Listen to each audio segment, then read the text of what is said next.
What's going on, Breaking Brown family? This is Yvette Carnell coming to you as I do every Monday and Wednesday to talk about the issues of the day. And we got something to talk about today. I'm sure those of you who subscribe to my channel already know. My Facebook channel already know what I'm going to talk about. You have already have a clue in terms of what is going to be addressed tonight. But before we get started, let's do some housekeeping as I always do.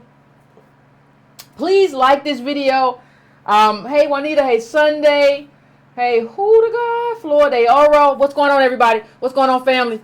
Please like if you haven't liked this. If you haven't liked this already, please take the moment to like. Okay, please like the video. If you haven't subscribed to the channel, please subscribe to the video. We got only not wonderful information. We have a wonderful channel full of wonderful people who are also here doing the damn thing. So please, please, please, please, please become a part of the Breaking Brown family. This is not about me. This is not about any one individual. This is about the family that we have created to talk about the black life, black experience, black wealth, racism. Thank you. Who was that? And you can also go to donatebrown.com. You can also go, thanks Prime Cody. You can also go to donatebrown.com and donate. You can also, if you want to, please go to subscribetobrown.com. If you go to subscribe to Brown, you just become a part of my general mailing list. I don't really send a lot of stuff out. I'm just trying to gather the emails of the people who are part of my channel. So in case anything goes wrong, I have my own email subscriber list. So please also do that. And like I said before, a lot of you have said that you don't have an alternate way to donate. You can go to patreon.com. What's going on, family? What's going on, Vince, Mr. Avant Jazz? If you don't have a way to donate, so go to patreon.com/ycarnell, patreon.com/ycarnell. A lot of you were wondering, is that a fraudulent account? No, that's the real account. So if you don't want to do PayPal, you don't want to do the whole Moon Clerk thing, you can do it there. We got to talk about, ladies and gentlemen, we have to talk about, and you're going to need your libations tonight. So, if what calms you down is a little bit of hibiscus tea or a little bit of chamomile before you go to bed, I need you to go and get that, because you're going to need that. You're going to need something to calm your nerves, preferably something that is not detrimental to your health. But if by chance you need a little bit of something else, please, by all means, I am not here to judge you. There are people who do that all the time in your life, in your arena. I'm not one of those people. That's not why I am here. So do whatever you got to do. Get your libations. Get yourself relaxed. Tomorrow is a new day, and it's probably a work day. It's probably going to be long and stressful, and you need whatever you need right now. So, ladies and gentlemen, let's get down to it. This article that I'm putting up right now made headlines. If you did not see it, this was the original headline. Let me make it a little bit bigger for you. Rich white boys stay rich. Black boys don't. That was the original headline. That was the headline before our own Tone Talks Antonio Moore got it changed. And Antonio pointed out to the people at the New York Times that their data was wrong. So let me show you I'm gonna show you the first headline, which is the one and the second one. So the second one is extensive data shows punishing reach of racism. That's number one. That's number two. That's the one but it didn't change the article. See, Antonio got him to basically change the headline because what they were saying really didn't make any sense. What they were saying made absolutely no sense when you understand the data. And what do you mean, Yvette? What are you and Antonio always talking about when you talk about it? We don't understand the data. What are you talking about? Listen, and Antonio talked about a little bit in the video, but I gotta hash it out, and I gotta hash out something else too, because I gotta flesh out a lot of stuff that we need to flesh out. In terms of why Antonio did what he did and the importance of what he did in terms of fleshing this out in this headline. Because what I want you to understand, if you don't understand anything else, I need you to begin to understand that this has a lot to do with level of agency. See what this wrong headline did? What this headline did in terms of black men got to millionaire status and fell back in? That makes it sound like that there is a degree of agency, right? That you got there and you just couldn't maintain it. And so what you have is a group of do-for-selfers who don't necessarily understand data come in and say, see, you just have to maintain it. You have to teach your kids right. But if you understand data, what you understand is that this doesn't make any sense. And this doesn't make any sense because there are nearly no millionaires. And then those ones that exist are what I would like to call the barely millionaire class. Like the millionaires that we have are usually at 1.1, 1.2, 1.3, 1.4. And I don't like to tell you stuff and just be talking. Like, I'm not a person who likes to tell you stuff and just talk. I like to tell you stuff and provide a degree of data. So this is from the Bureau of Labor Statistics. I want you to look at this. And I want you to read it with me. It says, Chart 1, income distribution of black households 2010 to 2012. Now, understand that this is actually worse now. This is actually worse now than 2012 because things have not gotten better for us. They've only gotten worse. But I want you to look. I want you to take a minute and look at this range. And look, I want you to look at the fall off, and I want you to look at where the fall off is. How many? The fall off is right at, look when you look at 162,000 to 187,000. You have nearly nobody there. And then it gets worse and worse to it's nothing, it's negligible when you start going up. This is from BLS, this is from Bureau of Labor Statistics. This is nothing. This number is nearly nothing at the $162,000 range. Nearly nothing. We're talking low six figures. And the New York Times is going to talk to me and talk to you about black millionaires when what this chart is you have to understand what this chart is telling you. This chart is telling you that there are no millionaires. Now let me show you something. Well, Yvette, what are you talking about? What do you mean? Well, here's the other chart which shows and it's from this that shows you kind of how they compiled this. That's what this is. They're showing you how they got to this number. Now, this is also from BLS. Now, I want you to look at this income distribution of all black households. Now, when you get to 162,000, let me bring it up a little bit bigger so that everybody can see, because I want to read the chart name.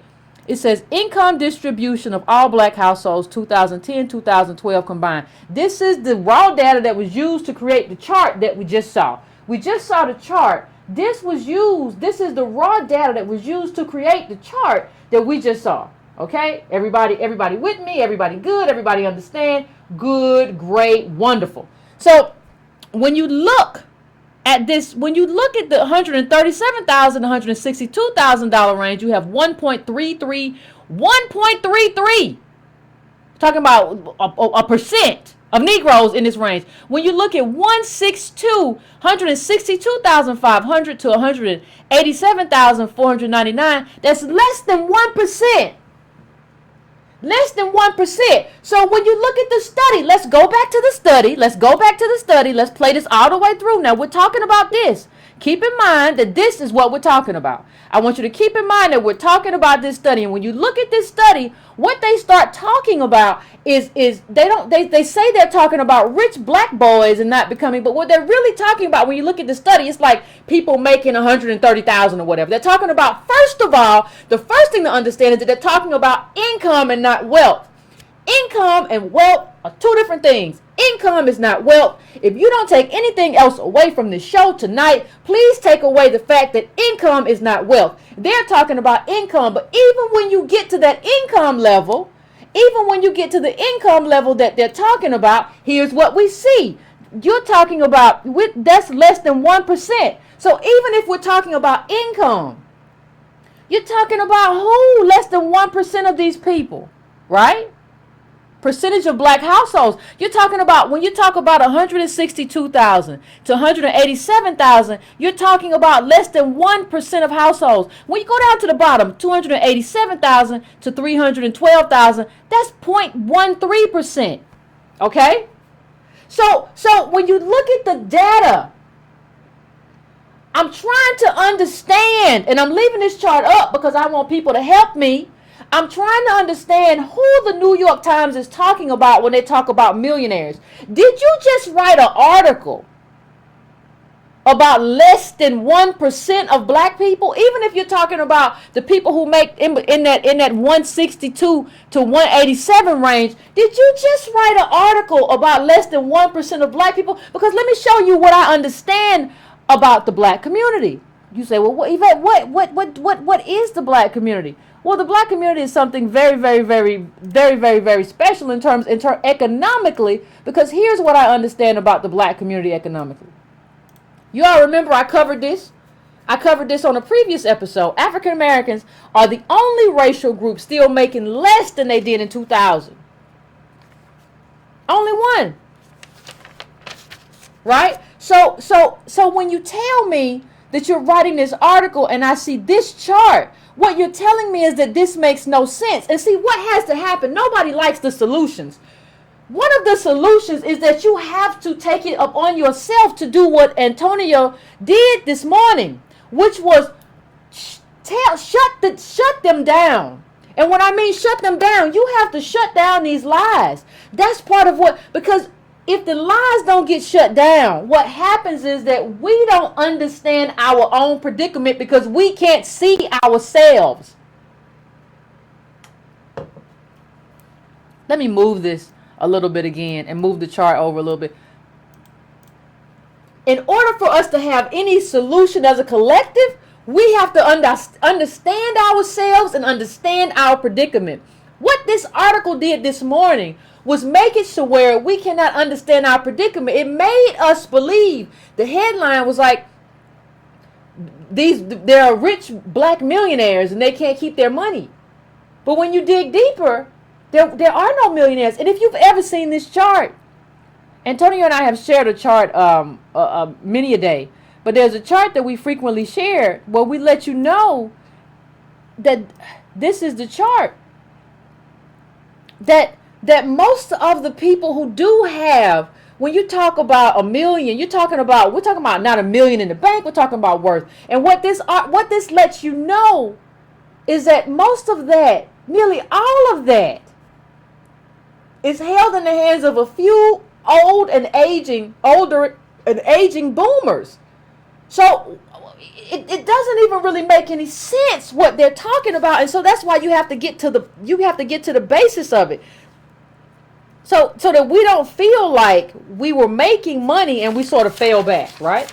Like that's kind of the lie. And it's a liberal lie as well as a conservative lie. The conservatives are just much more vitriolic with it. And they weaponize it much more and in much more conservative way. And we did that with the Wall Street Journal guy, right? We talked about how he was weaponizing stuff that just didn't make any sense. It wasn't tied to data. So that's what happens. But see, what we have to do is we have to kill that lie with the truth. You have to kill that lie with the truth. And it's our job to know our truth. So you can go out and deal with Antonio this morning and say, hey, what are you talking about? Your title doesn't make any sense. How are you going to talk about rich black boys and there are no rich black boys? Let me make this clear for you. I'm going to make this real clear for you. There is no black, when I say black, I mean African American, native black, descendant of slave. There is no DOS money under 40. I'm going to say it again. There is no DOS money under 40. And you know why? You know why? It's very simple. It's very simple. And please don't tell me about some actress. Please don't tell me about some sports player. Because if you know anything about data, you know they cut off the top, the very top, like top 5 and the bottom, like bottom 5. They don't. So that's not even a part of that's not even how we should define ourselves, because those people aren't even included in the numbers. There is no wealth, no black money under 40. So it was like a journalistic miscarriage of justice for them to say black boys, rich black boys. I understand when you're talking about 6 figures or whatever. And we're going to get to what that means. But understand that the people that they were talking about in terms of black boy millionaires, they don't exist. Who became me, they don't exist. It's not true. And even the example that they tried to use was not true. So, but before I get to that, I want to talk to you about something very, very quickly. And I want to talk to you about what this actually means versus what they said it means. What this actually means, this is about generational wealth and generational accumulation. Well, what do you mean, Yvette? What this study is really showing you is that white people have everything. And once you get so much, see, this is how wealth works. And we have people who are teaching us and talking to us who don't understand it. Once you get so much wealth, you know, Adam Smith gets a lot of credit for talking about the invisible hand or whatever, but he also talked about how regulation should be used to protect the commons and protect the people, because he understood that once you get so much wealth, you can turn the screws in a way that lock it in. Once you get so much wealth, you can have it in such a way that assures that nobody else will ever get anything. And that is what we're living. I have talked to you before about how nobody is living one lifetime. The people who you see are wealthy, they're not living one lifetime. They're living an extended lifetime that comes from granddaddy or great-granddaddy and mama and daddy. That's an extended lifetime. So they're able to extend wealth. That's how you have a normal life in America now. You're able to extend wealth that was afforded to you. You do not have a normal life in America. You are not a normal American if there is no wealth being extended to you, especially if you come from slaves, which means you have poverty and negative extended to you. You have trauma extended to you. You have no wealth extended to you. You have a history of not being paid what you're owed extended to you. You have debt extended to you. So other people are living an extension of wealth. You're living an extension of debt, and you're sitting around wondering why you're not doing as well, living as well, having as much enjoyment, as much fun, travel, everything that goes with being American. You're wondering why. It's very simple. You have nothing to extend. Your people have nothing to extend. And because of how legacy is rising, we're in the midst of the rise of legacy, where labor doesn't mean anything anymore. And we don't even have, the only way labor meant something, and it was in a growing economy, and you had unions available to extract. That's why labor meant a lot of reasons. Labor is meaningless anymore, right? And so what happens is that, follow me, you're in a period where you're actually attached to slavery more than your parents. Because legacy is rising. See, your parents, my parents, they were able to work. My parents worked 2 factory jobs. Stable life, all of their lives. Bought 2 houses. Stable life. You don't have any of that stability because the rise of legacy, billionaires, everybody's hoarding the dreams. The white people are hoarding everything they have and hoarding what they use. Like Bezos used his family's money to start Amazon. They're hoarding everything.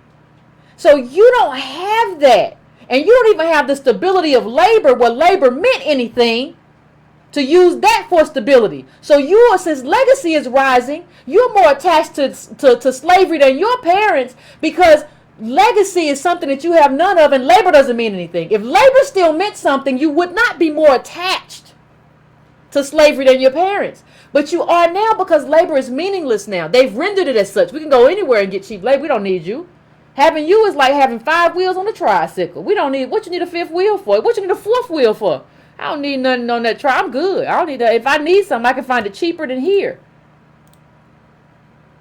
That's what we're dealing with. And that's what this article did not talk about. And that's what we have to come to terms with. And that's what we're not coming to terms with. But let me just move on, because I don't want to get lost in it. I want to cover everything before we get to any phones. So, because there's a lot to cover, so I want to get to it, and bring these charts up and have this conversation. But this is a consequence. What we're really living is the consequence of white people having everything. They had the slaves, which meant they had the money. There's this whole causation, not even correlation, this whole causation that goes back all the way back to slavery. Jim Crow, Reconstruction, all of that goes all the way back. I can draw a line through it all the way to where we are right now. Generational accumulation shuts you out. That's where we are. And so if anyone, like, what I want you to do, honestly, if anyone ever says, and I'm going to bring this up a little bit bigger, you all saw it, but if anyone says, well, we have money, I want you to get in the habit of bringing up this chart and the other chart that Antonio had, and I want you to get in the habit of bringing that up and showing them you're wrong. Just hit them in the neck. Just punch them in the neck with this, figuratively. Don't hit nobody, but with this, and show them that you're wrong. I'm going to move on, but I want you to do that, because what happens is we don't understand who we are, and if you don't understand who you are, then what does it say? What does the Bible say? My people fail for lack of knowledge, or whatever. That's what we are. There is no knowledge in our community. You cannot have a study of low six-figure people and talk about how black boys don't become rich. Now, I'm going to get to some positive aspects of that study and the conclusions, but I cannot let this pass. Somebody said, "Where can I?" This is a chart from the well, if you subscribe to the newsletter, the links will be in there. But this is a chart from the Bureau of Labor Statistics. And I will, after the show is over and it's uploaded, I will go back into it and put and link the chart so that you'll have access to the chart, since I told you to have it. But that'll probably be about an hour or two after the show is over, because it takes a while for the show to process on YouTube. But I want to add some context to what I'm telling you. You know, a lot of people, income is income. Wealth, and you can look, do y'all remember the piece in the Atlantic that Dr. Sandy Darity did about Obama? In there, he says that wealth is what is inherited and what's passed down. Income is the wages that you get from your job. We're at a point, though, where you cannot use income to create wealth because labor is devalued. When labor is at the lowest point it's been in centuries. When labor is this low, you cannot use labor to make up what you're missing in wealth. And I'm going to give you an example. What is the difference, ladies and gentlemen, between making $65,000 a year and $85,000 a year? And you say, well, Yvette, that's $20,000. Hold on. Put it in context. If you're making that money, you're a high income earner in America in terms of in terms of the chart I just showed you in terms of black people. Now put this chart back up, and what you see is that if you're making 85, you're in like the percentage of black households 11.47. That's where you are, okay? However, what is that when you have no wealth? You have no parent. You're supposed to see. Wealth is supposed to be a mirror. It's a mirror, not wealth. Like, money is a mirror for wealth. Wealth exists. Money is that mirror. So you can have a salary, but that's not really your thing. Your thing is that your parents are worth $3 million. And they're going to pass that down. And they're giving some of it to you in vivo life transfers. They're giving you money for college. They're giving you some shares of stocks. They're giving you, a place in their business. Whatever the case may be. Those are wealth transfers. Those are the major determiners for who you are in terms of your wealth position. So when I ask you what's the difference between 65 and 85, I'm asking you what is that difference in the context when college is $75,000 per year and you got 3 kids. What's the difference? Because you still can't afford an American life. And that's even before you get to college in terms of what college requires, in terms of where you have to be situated in terms of wealth in America to even access that college in the first place. And when you don't have that position, none of those kids even really want to be around your kid because these kids are looking for benefit. They understand that they're supposed to be plugging into relationships that you don't have. You come from slaves. You might not want to say it, but everybody know it. Everybody know where you come from.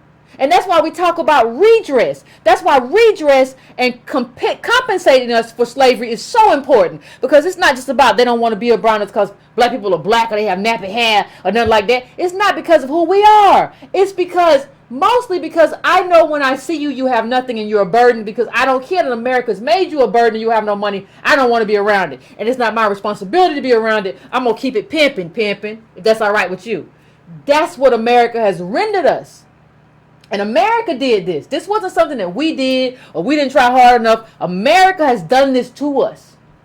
So to not ask the question of how you're going to repay is a problem. Now let me say something else.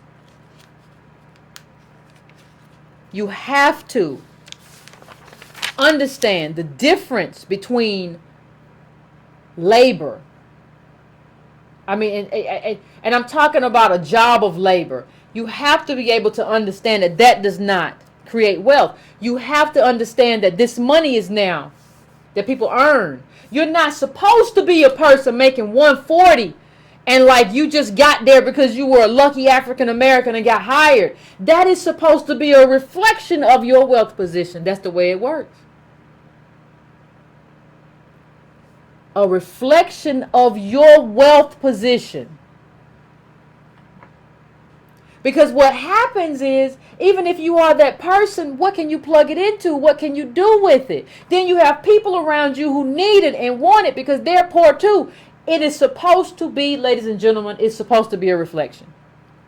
Your money, your income is supposed to be a reflection of your wealth position. Income will not beget you wealth. We have the highest income inequality since the Gilded Age. You cannot undo that by making more money than your father. Even though you have less stability than him, you cannot undo that by making more money at your job. You cannot undo that by starting your own store and being like, I'm going to be my own business person. I said this last show, what makes you think that America can destroy black politics, but it cannot destroy black business? And somebody said in the comments, well, Yvette, black business controls the arena. They control what they do. And that person is a crazy person. And if you're watching this, you're a crazy person. Because Jeff Bezos is putting white businesses out of business that have been... Toys R Us is going out of business largely because Bezos, Amazon is on the rise. Even Walmart is having to shift and figure stuff out because Amazon is on the rise. You're telling me that you're going to put out a shingle and start your black business and do what Toys R Us couldn't do? Are you insane? Are you a thinking person? Because I need thinking people on my team. I don't need you. So, what I want to get to now, I want to get to something now that, you know, I saw it and I was just floored because I have told you all before. How many times have I told everybody on this page that?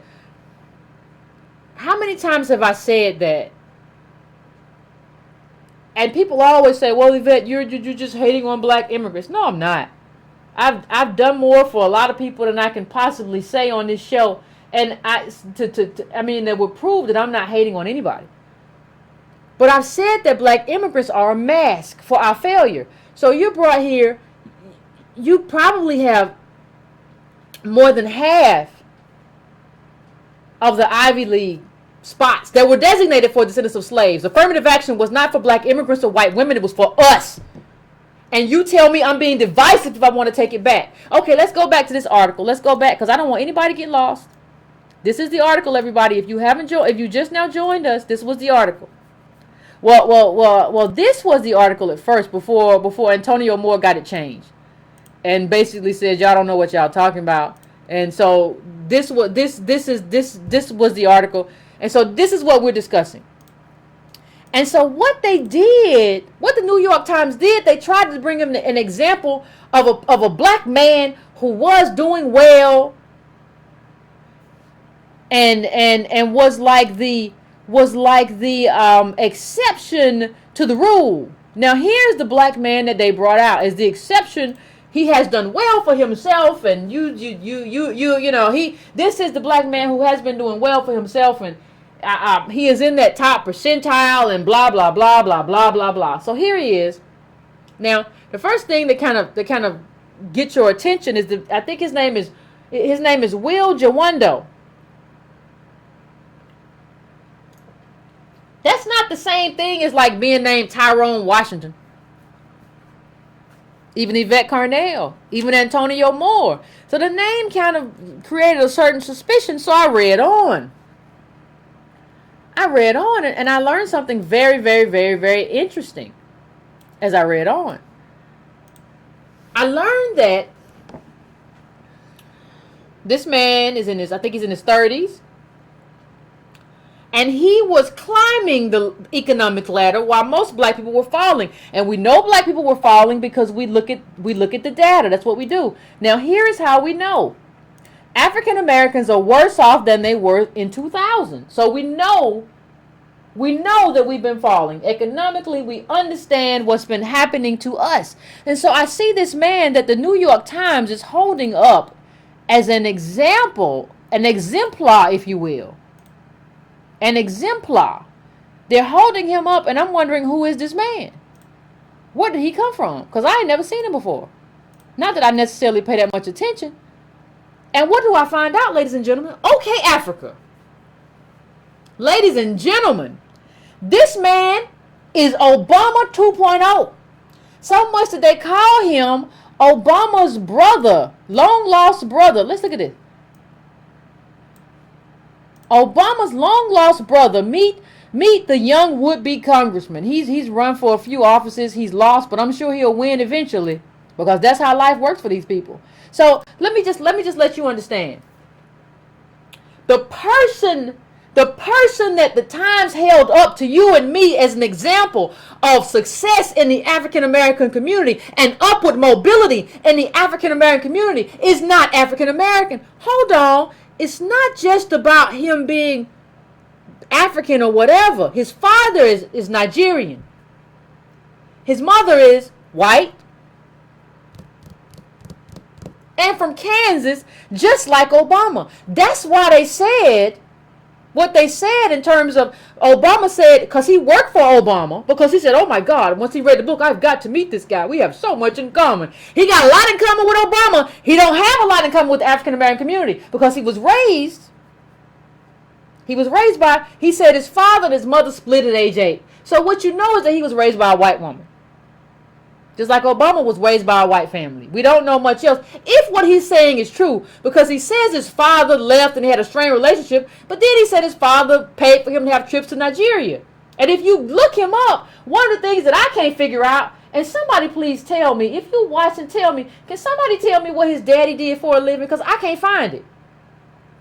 I see him keep talking about his daddy and what his dad. So if your daddy paid you to go to Nigeria because your daddy wanted you to have a connection with Nigeria, it sounds to me like he had a little bit of dough. And what I notice is that you never talk about what your daddy did in any of the interviews. You say your white mother had 20 years working as a manager at some publishing company, which is stability, a stability that most black people, African American, native black, descendants of slaves, don't have. But you do not say what your father did. You say he was gone, but then you say he funded trips to Nigeria because he wanted you to have a connection with Nigeria. So what is it? Which is it? Because a father who's paying for international trips ain't gone. By any stretch of the imagination, he ain't gone. A father who is still writing checks ain't gone.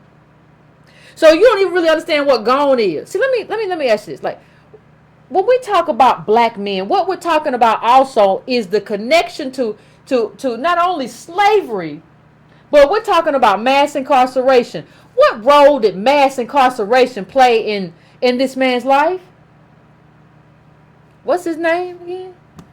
I'm just asking. What role? Like, let me bring him up for you. William Jawando. What role did those things play in his life? Like, if you go see, if the New York Times was going to If the New York Times was going to talk about a traditional African American life, they needed to get a traditional African American man. But what happens when they can't find one is they use these people to mask our failure. They use people who are either anchored in whiteness, anchored in having a white parent, and let's not talk about the social capital that having a white parent affords this man, but they're anchored in their Africanness, the Nigerianness. They have no connection to lineage. What we talk about on the show all the time is lineage. What is your connection to lineage? How do you understand what it means to be African American in this country? How? Because being African American in this country means coming from slaves. That's what black means. When we say black as African Americans, we mean coming from slaves and everything that means in terms of our experience in this country. If you cannot relate to that, how can you then represent us in a New York Times article? I asked the New York Times, the upshot who did this, how is this possible? It almost sounds as somebody knew him because he's been running for office for the last few years. His wife is named Michelle, just like Michelle Obama, except she talked in a podcast I found about how her family did a lot of political work or whatever in Bermuda. Bermuda ain't America. Nigeria ain't America. And white America ain't black America. I don't know who y'all are or what y'all are representing. But I know, and I'm not saying that you can't represent anything, but you're disproportionately representing us. And not only that, you are masking our failure. And I'm beginning to believe you know exactly what you're doing and you don't care. Now, this is another article about Mr. OK Africa. Trying to follow the Obama narrative, but not perfectly. This man is Obama 2.0. This man is the second coming of Obama. And he's coming. But you know what the problem is? There are a lot of problems. But the problem is that he can't represent us, not because I'm trying to be some kind of way or whatever. But part of the problem is what I'm going to get into is that he don't understand blackness in America. And he's not alone. Obama didn't understand it either. Well, what do you mean, Yvette? What do you mean that Obama didn't understand what it means to be black in America? And what do you mean that this guy didn't understand what it means to be black in America? I don't understand what you're saying. Listen, I want to make it very clear. I'm going to try to make it as clear as I can. You know,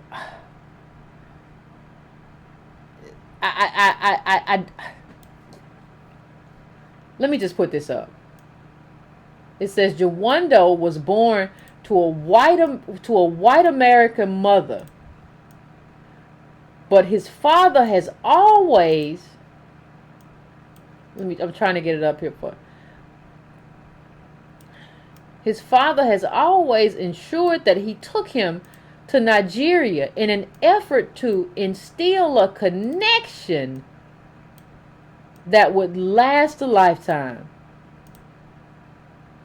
Okay, having been raised by parents of both black and white descendant, Jawando feels a direct connection.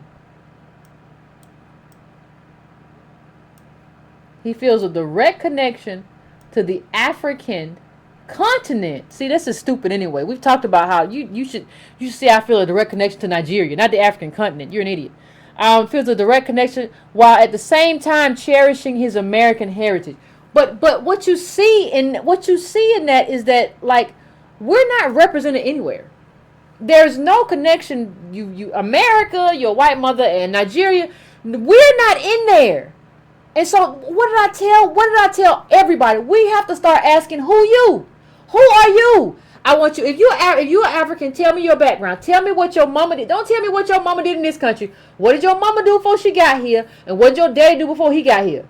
Well, they professionals. What did they do? Don't tell me what my mama works in, like the Walmart now. No, I don't want to hear that. Tell me that your mama was an architect before she got here or whatever. I want to hear what she did and what he did before they got here. Who are you? Because I initially saw his name and ran right past him because I he was just a light-skinned black guy. But then I say, Jawando. Like, what is that? That's not, I can't pass that. That's not no Negro name. What is that? And so I go back there and I'm like, oh, okay. He's not. He's Nigerian. And me and Antonio be on the phone all the time. So I say, Antonio, he's Nigerian. Antonio's like, it's worse than that. We Nigerian and white. It's a whole nother scale. So we're having this conversation, and like nobody, like somebody who knew him was just like, I know Jawando. He's a great representation of what it means to be black in America. And it was probably a white person. I'm just gonna say it is what it is. It just is what it is. I'm not lying to you. I'm not lying to you at all. And I think we have to begin to understand that. I think we have to begin to understand who we are.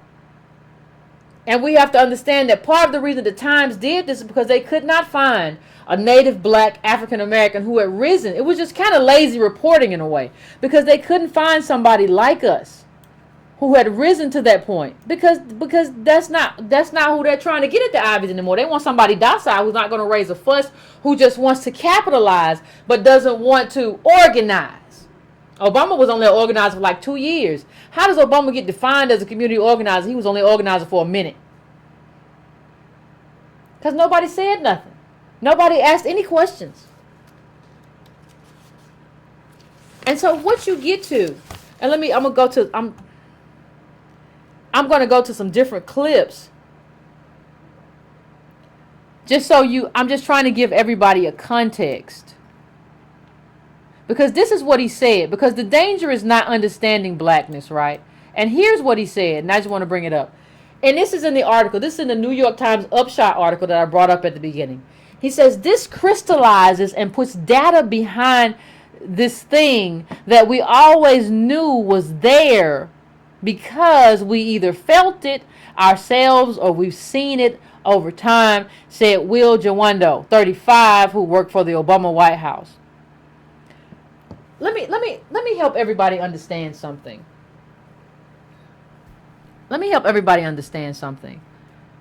And I'm going to put that up there. I'm going to leave it up there for a quick second so you can read it. But let me help everybody understand something. Anybody who talks about race, anybody, I don't care if it's your mama, anybody who talks about race as a feeling, anybody is your enemy. Anybody who talks about race as a feeling or an individual experience is your enemy. I'm just going to put it out there. Because Obama did the same thing. Obama made race into like, I can't catch a cab. Well, Obama, they are Mexicans who can't catch a cab. That don't make them black. There are Indians who have problems catching a cab. That don't make them black. So he, in this same token, is making race into this feeling when race is about lineage and the poverty that came from slavery and the negative wealth that came from slavery and the caste system that we live that came from slavery and the wealth that they have that came from slavery. It is about that. It is not about how you feel. And when you say something this stupid, what you let me know is that you do not understand what it means to be black in America, which means that you cannot represent black people. Now, if you want to, you need to go and compete against white people because you are white. Your wife says she done stuff in Bermuda. Y'all go do stuff with Bermuda people or Nigeria. You are white. You do not and have not tried. Just like Obama. Does everybody remember this article? It was a Ta-Nehisi Coates article. I criticized when it came out. My president was black. And I criticized it for some very specific reasons. One of the reasons is, but let me just bring it up for you. He says something that you can tie directly into what Jawando, if I don't pronounce his name wrong, I don't know.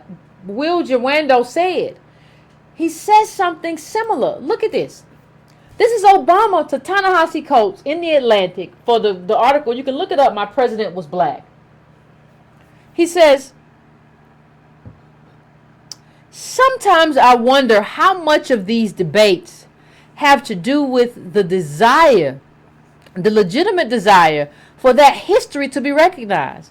Because there is a psychic power, the recognition that is not satisfied with the universal program. It's not satisfied. Now understand what he's saying. He's saying, Obama is saying that we don't have a need based on slavery, that we have some type of psychological problem. That's what he's saying. Obama in this article is saying that we have a psychological problem that needs to be satisfied by reparations, not a material need. It's awful. Listen to what, let me finish it. It's not satisfied by the Affordable Care Act or any expansion of Pell Grants or any expansion of the Earned Income Tax Credit. These kinds of programs, effective and disproportionately beneficial to black people, though they may be, don't speak the hurt and the sense of injustice and the self-doubt that arises out of the fact that African Americans are behind now. And it makes us sometimes feel as if there must be something wrong with us unless you're able to see the history and say, it's amazing you got this far. Listen, I ain't never thought about reparations and said there must be something wrong with us. This is the pronouncement of someone who doesn't understand blackness. And he says, Obama also says, you can read this. I always felt being black was cool, Obama told traveling to the campaign media. He was sitting on Air Force One. Being black was not something to run away from, but something to embrace. Because it was cool. Because it was cool. Being black was cool. See, how many of you have had the choice to be black because you think it's cool? How many of you? And understand that if Kamala Harris becomes president, she's going to become president as an Indian. She's not going to choose your kid. She's not going to rally around your kid. She's not going to, even though she's a Howard grad, Kamala Harris's mother says that everything that Kamala is because of her mother. Kamala had an Indian mother and a Jamaican father. She didn't even include her Jamaican father, even though he's Jamaican or any of that. She said everything she is because of her Indian mother. What her Kamala Harris's aunt was telling you is that Kamala's Indian. She's not going to be there for your Howard grad who got a STEM degree. She's not there for that. That's not who Kamala is. We got a lot of brown people who are now caping for African Americans, who are speaking for us, who we should have told to be quiet a long time ago, but we didn't. So now we're here. Nothing I can do about it, nothing you can do about it. And look at this. Obama again in that article talking about race-specific programs. So I think in part the argument that I've heard with folks who are much more interested in a sort of race-specific program is less an argument about what is practically achievable, and sometimes maybe more an argument of we want society to see what's happened to us. Understand what he's saying. Obama's basically calling black people idiots. He's saying what you want is just to be seen by society. What you want basically is just to get attention and recognition. You do not want something that's necessarily good for you and other people. You want recognition. And this is recently. You have to understand this is recently. This is recently in the Ta-Nehisi Coates article. This is when this was. That was, I think, 2016 or 2017. There's no way to get beyond that. There's no way to do it. And I mean, I'm sorry that it is that way, but it is that way. These people are not good. These are people. Look at this. Look at this overall growth income. This is where we are. Understand that. Understand. You have to understand when you think about Kamala Harris. Understand that Kamala Harris is not concerned about you.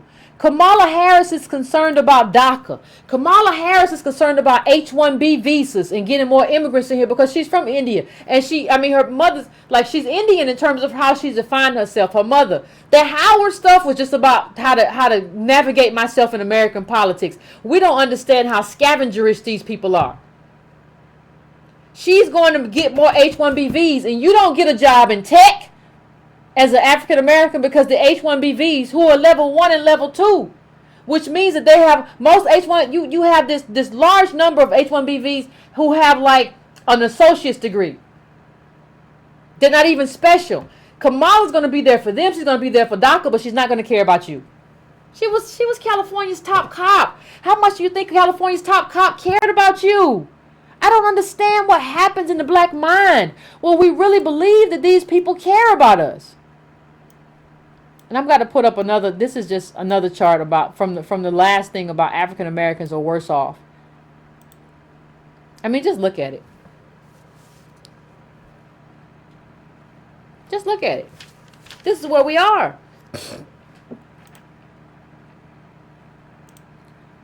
The median income for an African American household was $39,490 last year, according to the U.S. Census Bureau.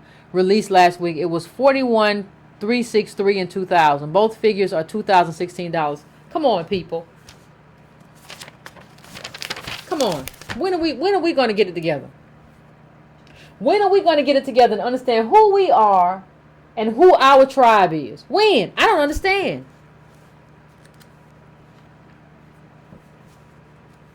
Now, Obama says that we have some type of mental issue when we decide we want some type of money, but he allocated for Holocaust survivors, but Obama says we just do it because we don't understand and we want some type of attention and we want some kind of acknowledgement. You would never say that to Holocaust survivors, though. But we think Obama is one of us. How? Obama has never given us any indication that he's one of us. Now, voting for him because he was less than McCain or not as bad as McCain or Romney is one thing. Believing that he's one of us is another thing altogether. And understand that if you're 40 and you're making like $40K, you're paying like, think about the student loans you're paying. $5,000 to $6,000 probably after taxes. Are you going to take that into consideration? But we have to understand something else also, though. There's a lot we do have to understand. I mean, when you think of that guy Jawando, let me put him back up. Let me put him back up real quick.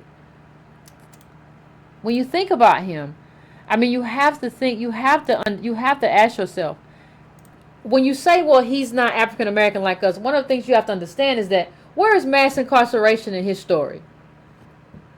Because that decimated black life. Where is eviction in his story? Because it decimated a lot of black life. So much of his story does not align with our story, but yet we call him one of our own, and we're almost desperate to do so because we want to be Wakanda.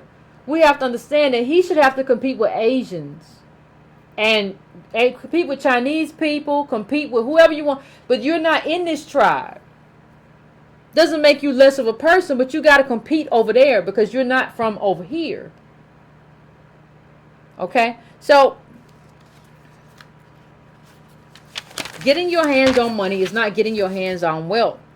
And we have to understand something else. One of the things that really, one of the positives that kind of jumped out from the article was that, or not necessarily a positive, but something that, a takeaway,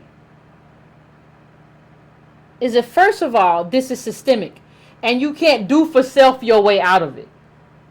You can't do for self your way out of something that America has baked into the American pie. So you have to understand that. And I don't care how much you try to use Antonio's data or my data or our conversations to buttress your editorial and your examples, you cannot get out of it that way. That is not how you get out of this situation. This is a systemic problem, and our failure is baked into black failure is baked into the success of white people. You cannot get out of that by just kind of incorporating a lot of what Antonio and I say. It just won't work. There's no way that it works. It won't work for you. You trying hard, you struggling, I understand, but it's not going to work. And so one of the things that we have to understand, and one of the things that I understood when I looked at it, you have to look at this as well. There was something that Chris Rock said, because we talked about, this wasn't just about black people, it was about black men. And what translates for black men that doesn't translate, we're talking about groups. Again, we're talking about a very specific group. And we're talking about what translates for black women doesn't necessarily translate for black men. And so there in the Hollywood Reporter, there was an interview by Chris Rock, and he said something that I think was very important. I think is very instructional. And he said it's a white industry, just as NBA is a black industry. I'm not saying it's a bad thing.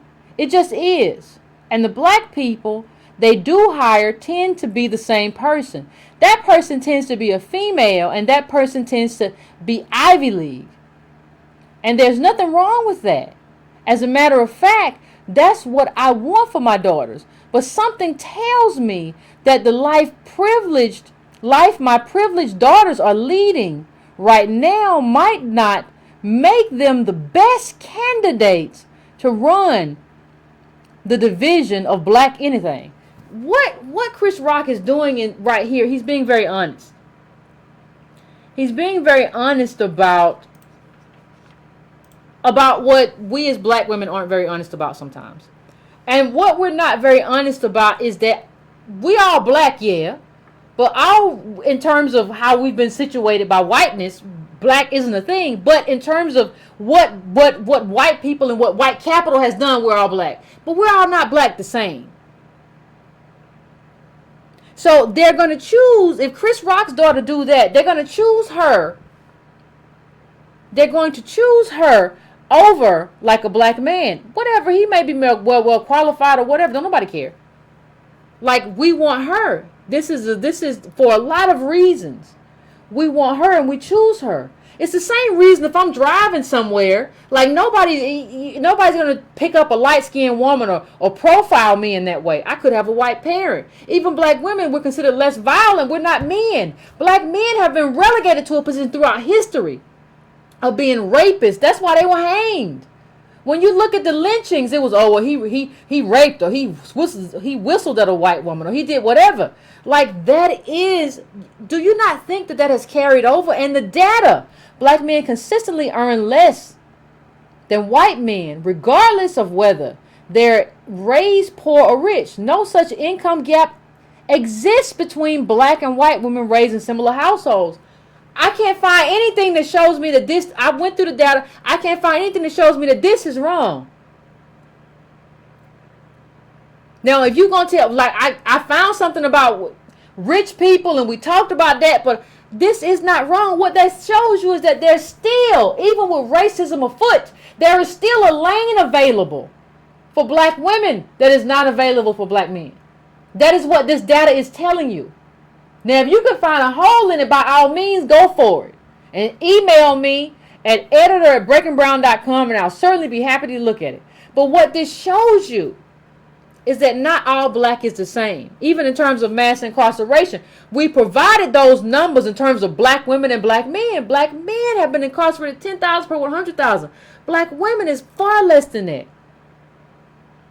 I think it's, I don't have it on me, but less than 200 per 100,000. Like, we have to understand that the way in which black men have been rendered in terms of this has been very different. And it's not about being male identified as whatever. It's about you not understanding data. The problem is you. The problem is not me. And why do you keep trying to climb into that position? No, we suffer too, because the black woman, the white woman who I work with make more than me.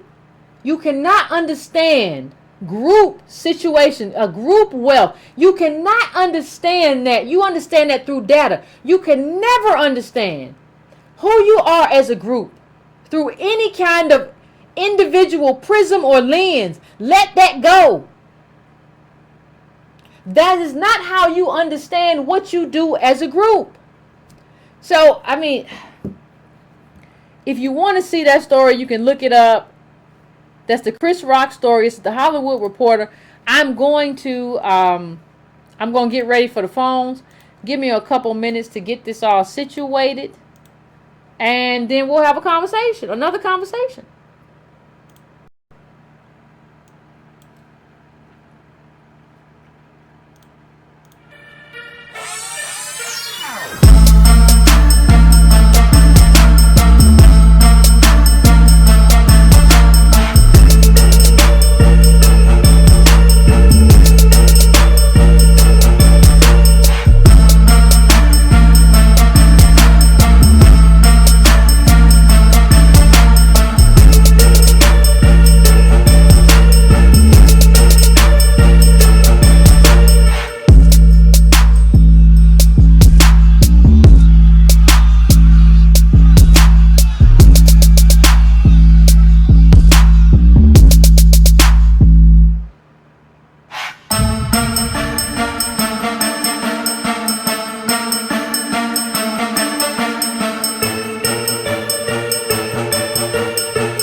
What's going on, Breaking Brown family? I had a little issue. Let me see if we've solved it. I'm gonna go to the first caller. Y'all know who this is. What's going on?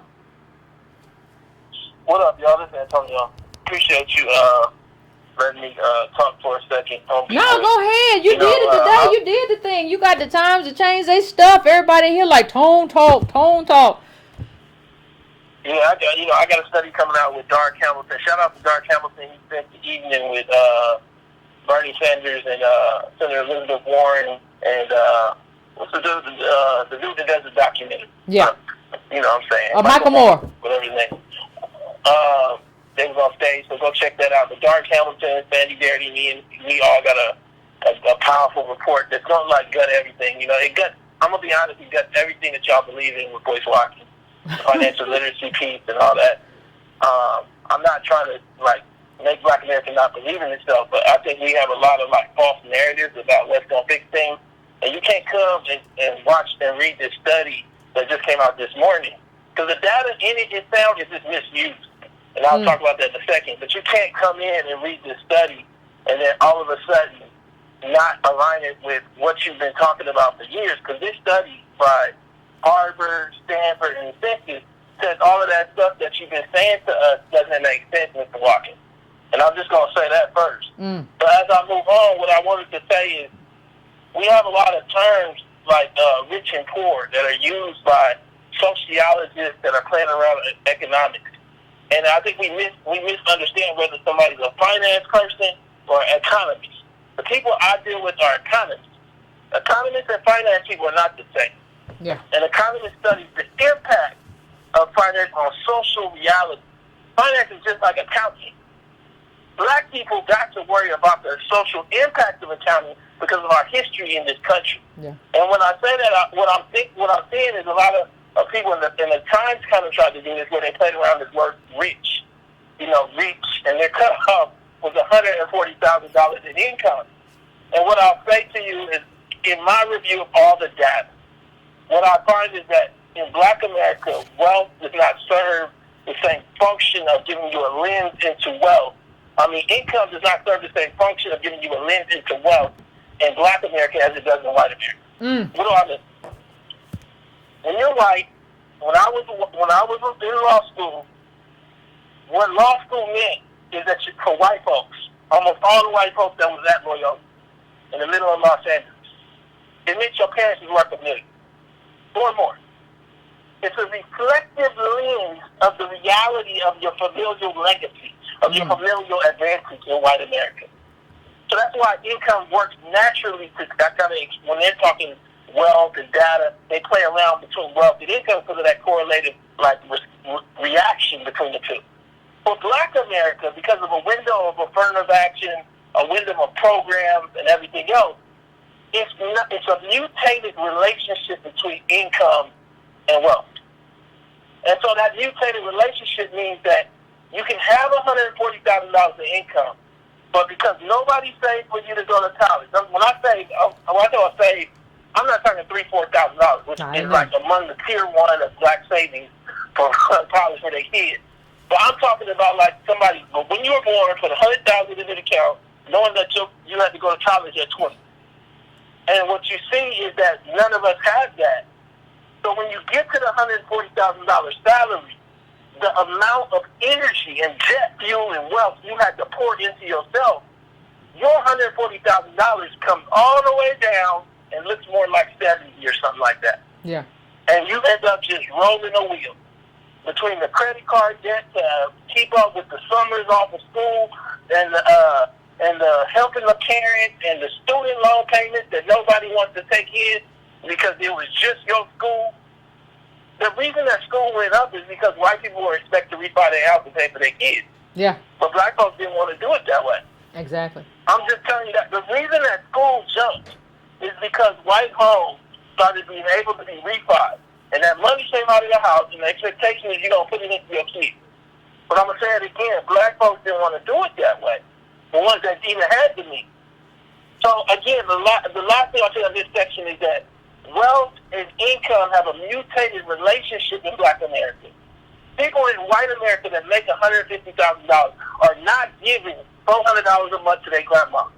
Grandma is giving us $800 a month to the school that their kid goes to. Yeah. That's the difference. I don't think you feel me right now. And then they waiting for grandma to pass on the glory so they can move into that $1 million house that she lives in. Yep. Come on. Or sell it and take the money. The other thing I wanted to address, I was going back and forth with a lot of African American women because there's been this emotional reaction. Why aren't we counted? It's the same thing we saw with mass incarceration. Let me explain this to you so that you can kind of get it. You're not understanding that this is a nuanced study. They keep bringing out a general study that shows black women make 70 cents on the dollar to a white man, and white women make 83 cents on the dollar to a white man. What you're not looking at, I'm going to explain it in jelly beans so we can understand. Jelly beans. What you see right now, before I get to what you see right now is a bunch of you guys are coming from single-parent households or living with your grandma, and I commend you. But then there's Tracy Ellis Ross that's hustling you. Let me tell you how. Because that's what this study is saying. You got 10 white jelly beans, and you got 10 black jelly beans. Female. All 20 are female. The 10 white jelly beans, 2 of them are high income. They're coming from high income parents, not themselves. This is multi-generational analysis. Mm-hmm. 3 of them come from middle income parents. Okay. And 5 of them are from low income parents. On the black side, we're going to say 1 is from a high income. That's Tracy Ellis Ross. And then 9 are from low income background. If you look at it just from the outside of the jar, yeah, if you're in the 9, you make less than a white woman. But what they're talking about in this study is they're taking the 1 that's from the high income and comparing it to the 2 white women that are from the high income, and they're saying they make the same salary. What you don't understand is that there's a group of black women that, just like me, came from struggle, that are carrying the water of the people that Chris Rock talked about.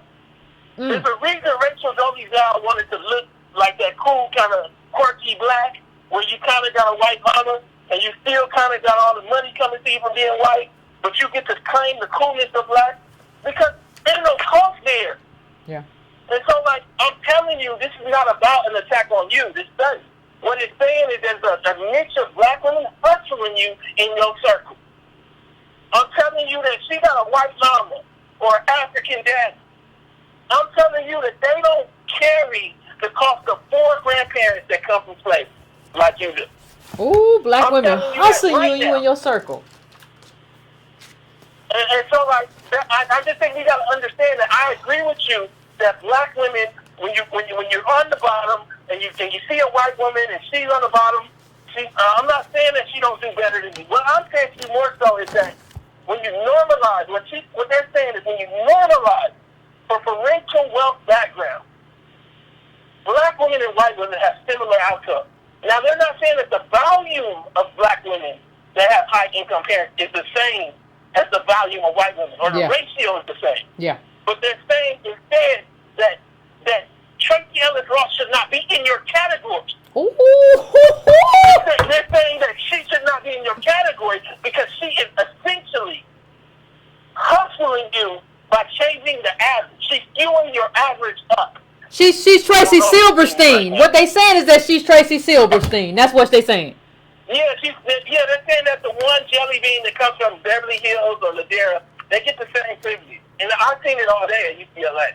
They get the same privilege. And like what ends up happening is that when they get in the room, they don't stick for us. I want the woman that's listening to me that came from a single parent household in the room for me. That's what it used to be like when Xerox was hiring back in the 70s. Now we got something else going on. We got the thing that's what Chris Rock is saying. That his daughters have no reason to be taking no advantage from the rest of black folks. And that they can't speak for black folk because they grew up privileged. They grew up Chris Rock's kids. They grew up as anomalies and outliers. In the end, look, Yvette, all the relationships got to change. All this idea of black men as providers, right now we're in an era where it looks like white men are providing, but one white man represents 8, 9, 10 people. He's just funneling wealth. He's not necessarily creating it. So like this whole Ooh, idea funneling that wealth. that's all they are. At the top 20% is 600,000 up. Top 10% is 1.3 million up. Top 1% is 10 million up. What you see is all they're doing is funneling wealth. So when you see a black woman like I think her name is Cherry something from ESPN said, I'd rather date a white man. Yeah, you want to be part of that. You want to opt out. And that's cool. Escape hatch. That's because you don't want to be black. Yeah, you don't want to be black. This ain't just about color. And I say this just to say we need to unify and be about each other. But to be about each other, we got to understand that we can't use these traditional models. Check out my video. I lay it out a little bit more clean. But I just wanted to call in and say we got to hold feet to the fire. It can't just be that necessarily me. All of us need to reach out because they changed the title, but the context of the article stayed the same because they had already written it. And the thing is, like, we got to look at the study and the people who wrote the study. We got to look at this guy, Will Jawandu. And I think all y'all should write him and be hot. They used him as an example. He got a white mama and a Nigerian daddy. And the last thing I'll say is that the one addition I'll add about Will is that he was part of the whole unions and then we talk about him as though he's neutral. No, he's part of the white privilege. We know that Obama received $400,000 in cash in inheritance from his white grandma. The white grandma worked at a bank. The bank did redlining. Come on, man. That means that he got privilege from the same system that we blame white people for. Yep. Then we voted for him like he was a black person because he was in Chicago for a year. None of it makes sense. We're going to have a critical eye as we look at people. LCSC, lineage, class, struggle, character. Thank you so much for the time. Appreciate it, Antonio. Understand what he said. These white men are funneling wealth, not creating it. Now, you got to understand what that means. You got these people out here telling you can create wealth in an era where ain't nobody creating wealth. Everybody's funneling wealth. You might add a little bit to it, get a six-figure job, but the wealth that you have doesn't come from you. This is the rise of legacy. And so, I mean, appreciate it, Tony. That just is what it is. It ain't nothing you can change or fix. This is life.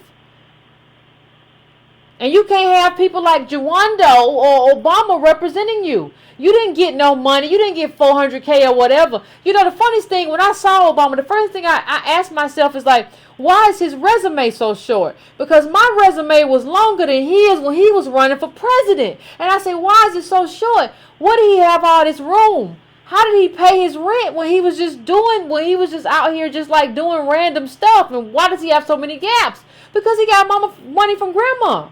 You didn't get that. You didn't even have that level of freedom. The truth is you don't have anything in common with Obama. You never did, except for the fact that he learned from other people how to act black and do the handshake and be like, what's up, man? I love black music. I love Lil Wayne and stuff. That's not lineage.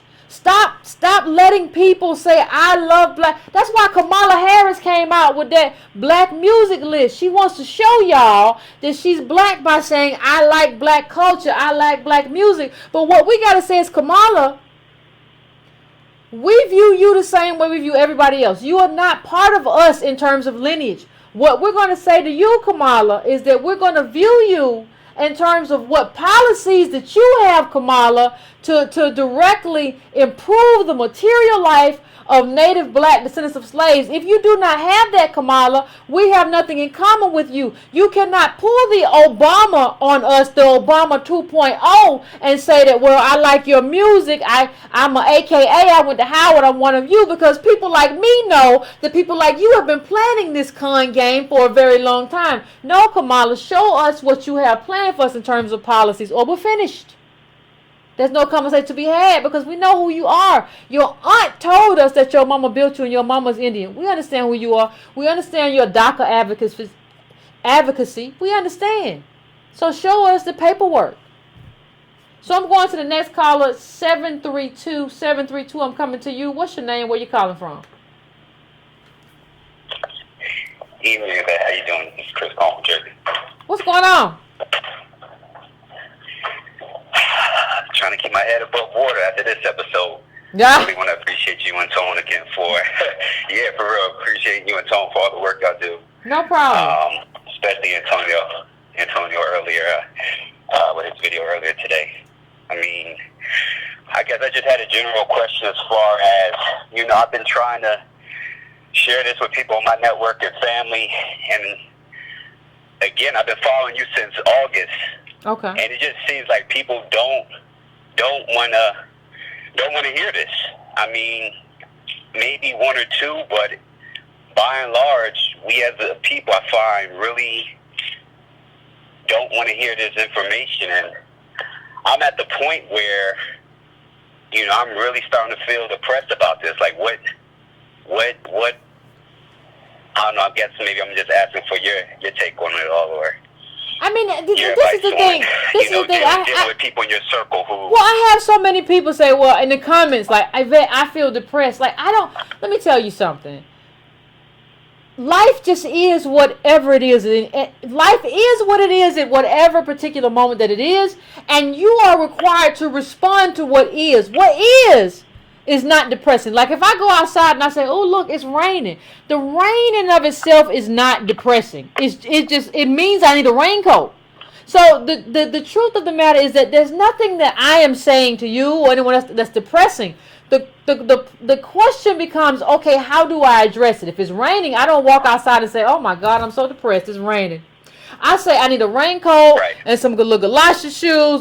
So that's the question that we all have to answer, which is where do we go from here? Now, I know that this is going to require a policy prescription.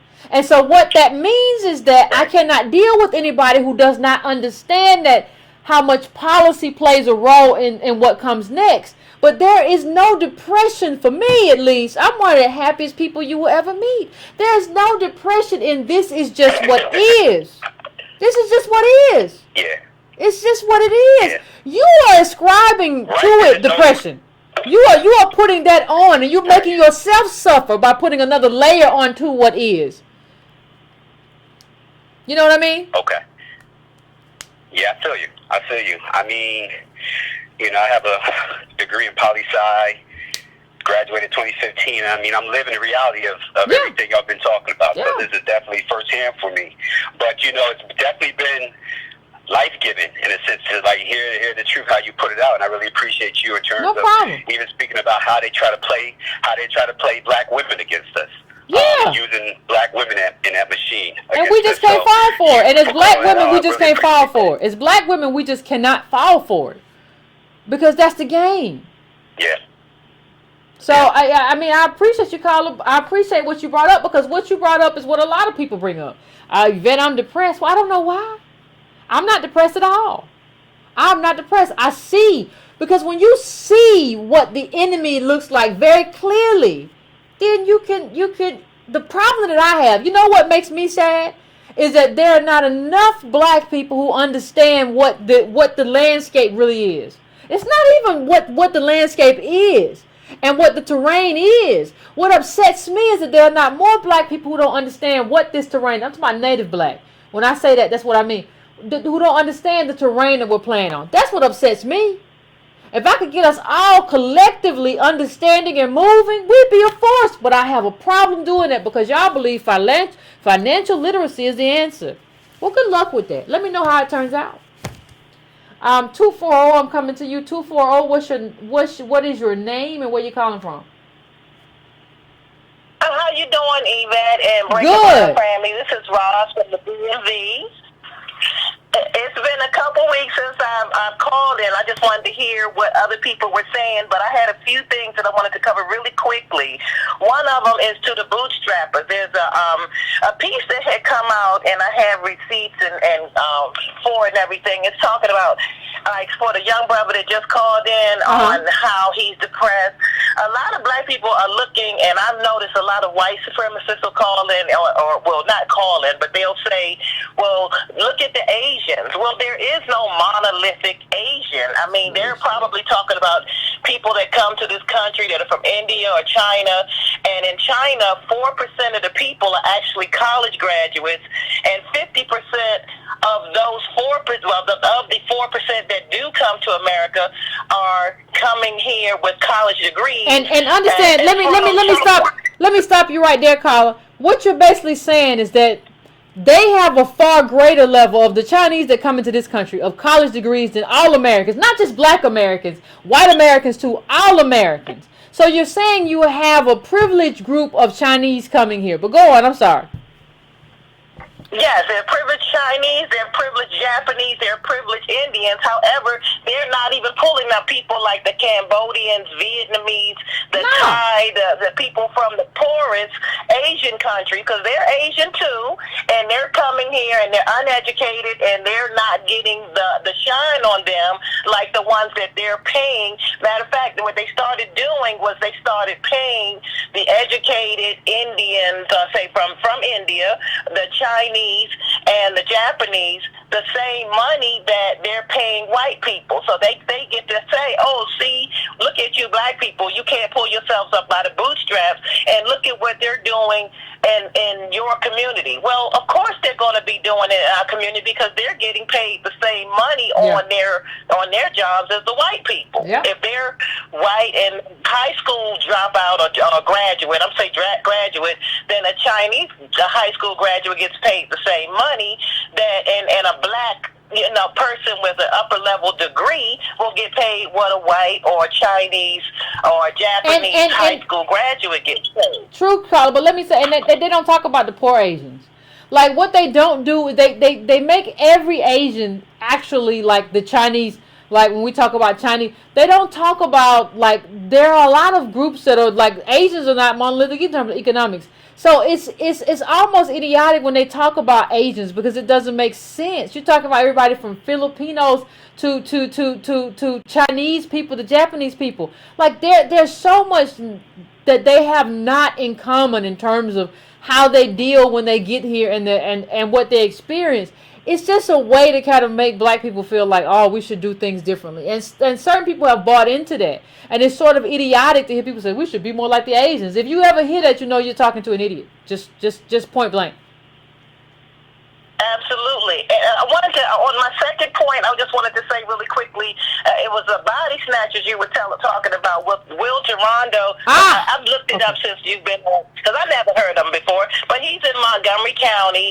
His wife is Michelle. They have three, not two, but they have three daughters. Yeah, three so girls. People are going to see this Obama-esque 2.0 madness.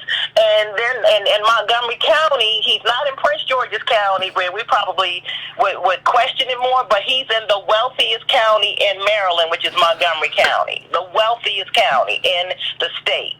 And he's coming out as this Barack Obama. And Barack Obama, as you were saying before, you said what he had given to Israel. It's a $38 billion package for Israel, and it's going to balloon up to $45 billion before it's all over. So we're talking about, this is not money that's coming from the air. This is out of taxpayer money. And what is he doing, or what is being done for our community? Yeah, black people are still. It just astonishes me how black people are not saying, well, we can still pull ourselves up by the bootstrap. Only thing we got to do is buy candy and sell candy and goods and hair products to one another to make up for the difference.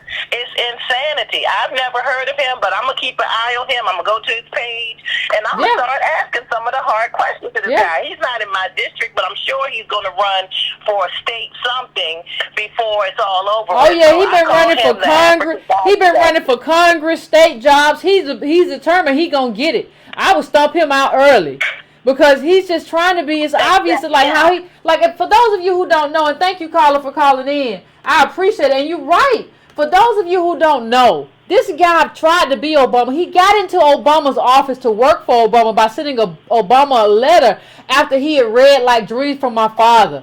And when Obama interviewed him to be a staffer, he was like, I heard you are like my brother from another mother. You have a white mother from Kansas and an African father, and so do I. That's how he bonded, and that's how he views, that's the lens through what he doesn't understand what blackness means in terms of lineage. Why would you want someone like that representing you? And I told you his wife is named Michelle, just like Michelle Obama, but there was a podcast I looked up and listened to where she was talking about her family doing work in Bermuda.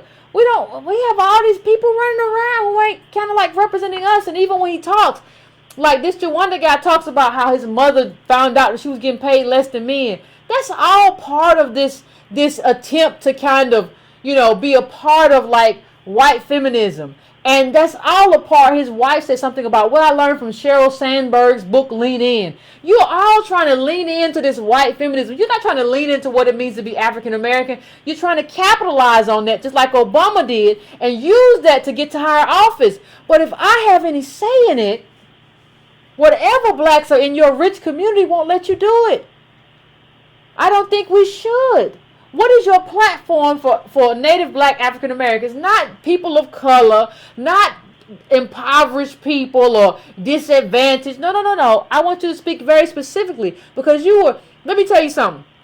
I read a lot of stuff about Jawanda early, and he was talking about, I grew up amongst black people. Then later on you find out, and I knew this because I went to Howard. I knew Silver Spring was an African immigrant community because of the African immigrants who were friends of mine at Howard and who I helped at Howard. So I knew what it was. So he's talking about this, and then later on he says, well, it was a black immigrant community. But you don't say that when you go around black people. You just say it was a black community. You know it was a black immigrant community. You know you're playing games. You know what you're doing. Nah, stop it. Like, you were in our lane. Go compete against other people. Like, go do that. I don't got no time. I don't got no time for Obama 2.0. I'm sorry. You played the wrong game, brother. 510, I'm coming to you. 510, what's your name and what you calling from? Hi, Yvette. This is Rain coming out of Oakland. What's going on? Call. No problem. Well, I like to first support the young man who called in first from Jersey. I'm not depressed, but I'm definitely discouraged. And I'm going to be real brief because you and Antonio cover so much information and it's so factual that you can't do nothing but just to accept it. It is what it is. I really enjoyed the articles that she sent on Sunday, the one about Jay-Z and Diddy, which I think are just basically coons. I know you don't like that word, but that's what I'm calling them because they're not pouring back into the black community the way that might be Wednesday's show. So yeah. Okay, that'll be great. I'm looking forward to it. And I also appreciated the article about white debt when it talks about the word privilege. And that's where I just want to come from. White people are privileged. Just like Antonio mentioned earlier, I went to graduate school. I sat in a room full of diverse people, and I really learned the game. And what I learned was I was the one taking out student loans while their parents were cutting the check and making it very convenient for them to finish their postgraduate career. So, like I was saying earlier, I bought into this whole thing that if I went to graduate school that I would be connected to the middle class and I'll be able to buy a house and have this so-called nuclear family.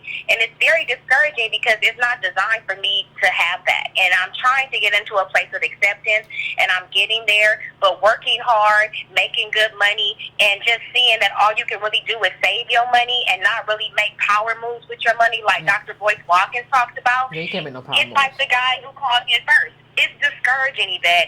So I'm looking forward to the show on Wednesday, and I would also like to ask you and Antonio at some point, because you guys bring so much data to the table, can we have like a solution-based show where people like me, the guy who called from Jersey, can look at some creative ideas on how we can unite black people so we can pull ourselves together? Because this bootstrap shit, is my language, it's phony. But see, here's the problem.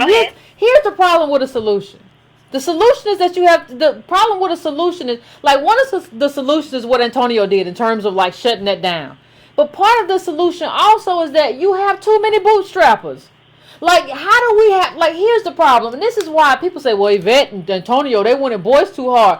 Part of the problem is that I'm trying to bring people in here. And part of the problem is that they believe something is not true because they're listening to boys. So we don't have enough collective mass in terms of the Breaking Brown family. We need people to be like, okay, the same thing you just said, caller. Okay, you're right. Let's do this. We can't do this because all those people are like, I don't care what the data say. Now, you know you crazy when you say, I don't care what the data say. I'm going to sell my shoes at the strip mall and I'm going to mark them up 20%. And like that's what we're looking at. So as long as we have to, what I'm telling you, Carl, is that we have to decrease the amount of people who believe the BS in order to have a critical mass to do what we're talking about we need to do. We got to convince some people. Design, though. You have so many black people that are just asleep, and they're okay with just basically having the basics and not leaving their families and not having a legacy, because that's what it's all about. The people that I'm encountering with the line of work that I do, and this ties back to your show a couple of weeks ago about the boomers and so forth. A lot of black boomers and I'm a social worker, the black boomers that I'm coming in contact with, Yvette, they all in reverse mortgages about to lose their homes. So, ooh, say it again. Reverse mortgages about to lose their homes.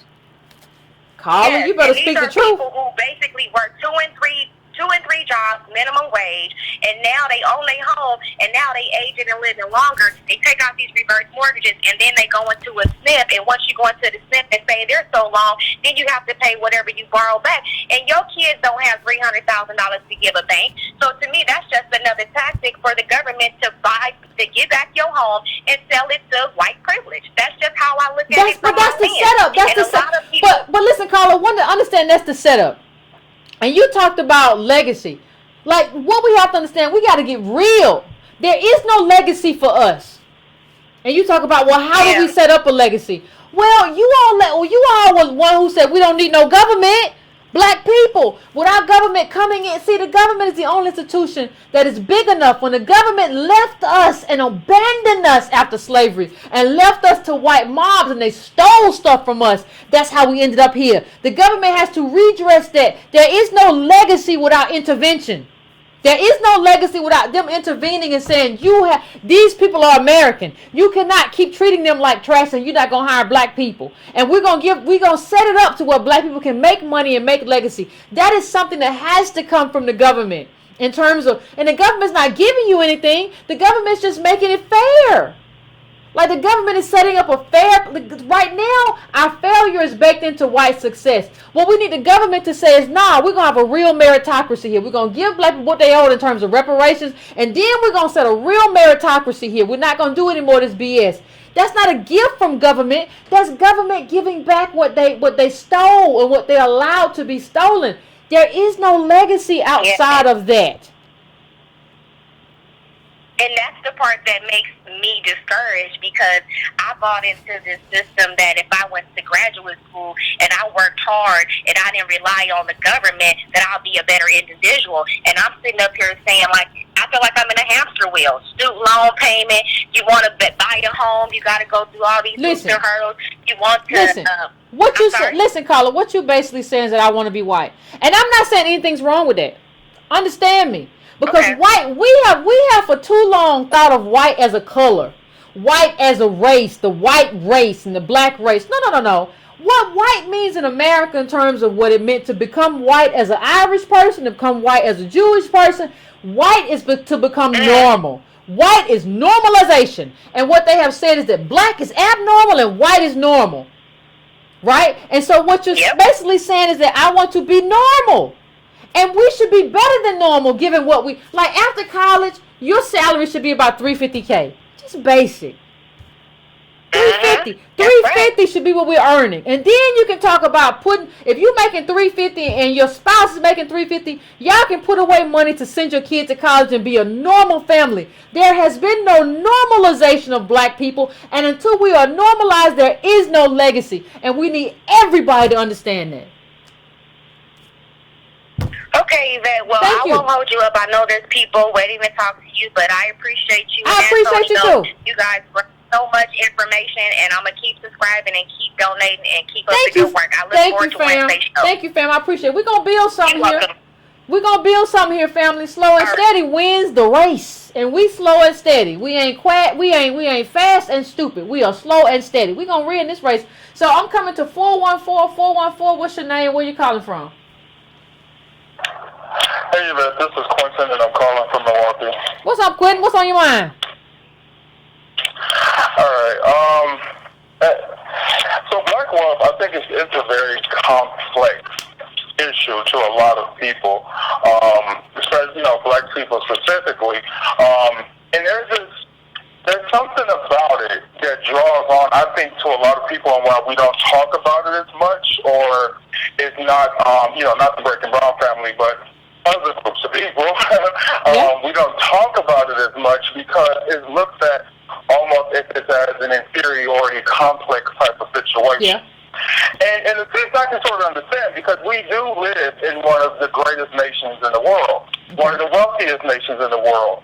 So when you see other people, able to grasp on to the money, the wealth, or whatever, and then not only that, but you see other black people that are immigrants that are grasping on to the wealth and things like that, and then you're looking like, hold up, I understand why the Chinese man doing it, the white man doing it, whoever doing it.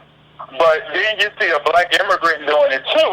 It's like nobody really wants to grasp onto it because there's this inferiority thing. Like, how is it we are living in one of the most wealthiest countries and have to deal with that? So I think a lot of people are just like, we're not going to touch it. And quite frankly, Generation X that's coming up, good luck with that generation. A lot of them is coming into a blind era where this is probably one of the most colorblind eras. This is the third to fourth generation removed from Jim Crow, or at least the legal form of it. And a lot of them, I talk to a lot of the Generation X. I have a couple that's my nieces and nephews. A lot of them really do not see a problem with where we are at. They are still in that motion that all of our ancestors have really passed down to us about work hard, get a job, get a degree, all that good stuff. And reality is they've taken it to a new level because we are living in this so-called colorblind society. I wanted to go on and say, I don't know if you saw the video where they say African Americans are moving to Africa, certain parts of Africa in record numbers. I saw the video. I didn't watch the video, but I saw it on my feed. I'll just say that. Yeah, when you get a chance, please watch it, because I would love to hear what you have to say on that. All right, Colin, I appreciate it. I find it interesting. I really do. And I wanted to point out that the irony is a lot of continental Africans are treated better in America, and ironically, Black Americans are treated better in certain parts of Africa more so than Native Americans. Also, I have seen a lot of Africans say they would love to have us over there because we aren't afraid to fight white supremacy as much as confidential Africans. Let me just say something. I'm not going nowhere else to fight. Like, I'm in the richest country. What sense does it make? I'm in the richest country in the world. Why would I go somewhere else to fight? As an immigrant, I'm going to go somewhere else to fight and be an immigrant? Why would I do that? It don't make no sense.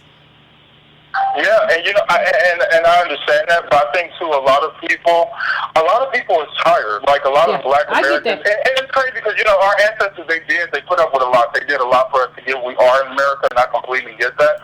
But a lot of people are like, do I really want to put my children through that if I don't have to? Yeah, I agree. And I think that's what a lot of people. I agree, Carl. I'm gonna let you go. I gotta get to some few other calls before we go. But I appreciate you. But yeah, I'm not going nowhere else to fight. Y'all afraid to fight here, but you want to go to where you want to go to fight? Where y'all want to go to fight? It don't make no sense. Anyway, 708. I'm coming to you. What's your name? Where you calling from? Hey, Yvette, how you doing? I'm doing good. How about you? Oh, I got a story for you. Tell me a story. I love stories. So I go to this school up in North Chicago, right? And I had been giving this African girl a ride for 2 weeks. Well, me and my dad, because getting back to where she is on the north side of Chicago. Okay. Well, she was telling us she is the total opposite of you. Like, total opposite. She's the antithesis of you. She was telling me how Black women look, they talk and talk and talk and talk and yep, and how they wear wigs instead of buying clothes. I told y'all that Wakanda stuff was a slight against us. Didn't I tell you that we were talking about us? But go on, Carl. I'm sorry. Oh, it gets better.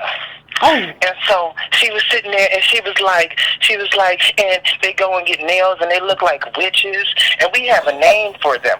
The name is Akata. No. And I was sitting here, and I was like, God damn. Are you kidding me? And she was talking. Didn't I tell you? Didn't I tell you? I've experienced it. I've had my share of experiences. Yes, go ahead, Carl. I'm sorry. And so she says that she's from Nigeria. She's from the Igbo tribe, EGBU. Yeah, Igbo as opposed to Yoruba or whatever. Yeah. Yeah, and she was telling me how they used to sell slaves. Like most of the people there, like her grandfather sold slaves because they were like doing some kind of crimes and stuff, and then they just wanted to they sold them to white people and how the white. But I thought we was all family. I thought all brown people was family. How do you say a family? Oh yeah, no. And she was talking about, and see, my dad is 64 years old, and he was in the car, and he was like, well, I don't know how you feel about that, Ruben, but then, I told him, yeah, Akanta means wild animal, and he's like, well, they do act like wild animals, Ruben, and I'm like, wow. This is my own daddy, my own bootstrapping daddy who wants me to work real hard. But how do we act like wild animals? Like, I want somebody to tell me, like, even if you talk about people like in Chicago drug dealing and killing each other, understand that you got to look at the data that shows that how many black men aren't working or in school. I put that up before. Like, when you put people in a position to fail where they got to fight for food and fight to feed the people that they love, that's what you see all over the globe. If you don't understand what created this sort of dysfunction, white supremacy created it. So if you don't understand that, you're going to always be confused. But I'm sorry, let me let you finish your comment, Tyler. Oh yeah. No, he was sitting there. My dad is the kind of person who likes to listen to T.D. Jakes and likes to listen to what is it? The white guy who comes on the little smiling white man. The little smiling white man. Yeah, the smiling white man. Who's my old thing? Oh. Yeah, and so, he thinks that, all you got to do is just work hard. And he's been working hard his whole life. And, we are still in a situation where we are barely making it.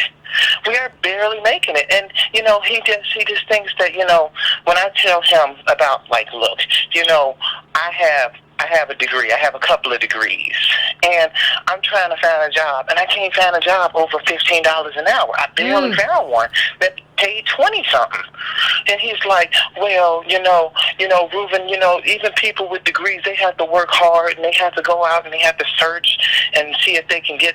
And I'm like, well, look, I was promised that once I got my degree that I would be doing better. And the woman's like, don't say doing better. Say I would be American. That's what they told me. I would be American like everybody else is American. Yeah, absolutely.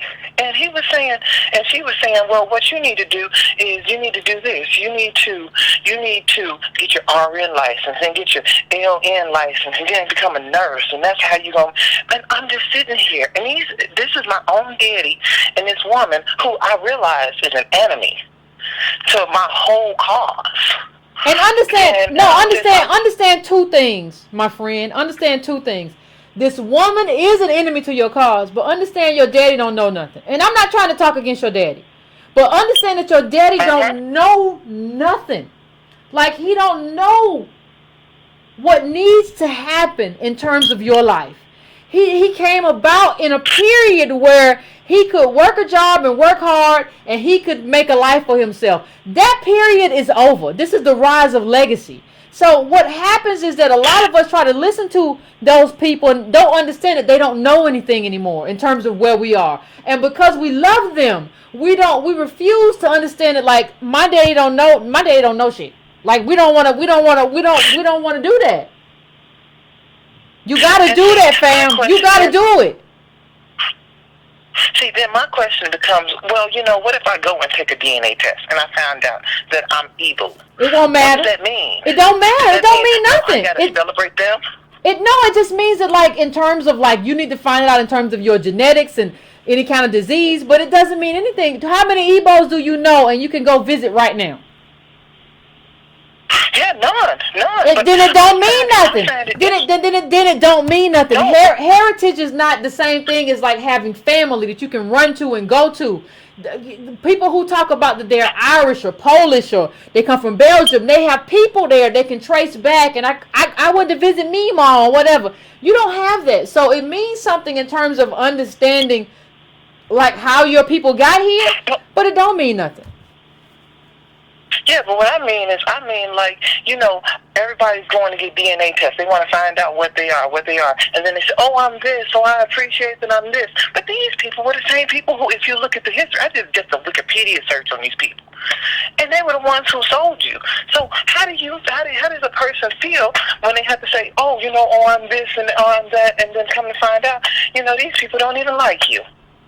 Yeah, I mean, the thing is you have to exclude them, right? And you have to start, like, organizing in your own community. You have to, like, take over your own community. And you have to, when you organize in your community, you have to understand who in your community is an ally and who in your community is an enemy. If you call me an Akata, we have black immigrant allies. I'm not saying that we don't. But when somebody says black people are an Akata, you're an enemy. So I have to organize, and I have to kind of exclude you in my organizing because I understand who you are. But I have to start. You have to, like, people keep looking at this as like, what is the big picture thing? No, it's about organizing in your own set. It's about organizing in your own thing, in your own little small community where you are.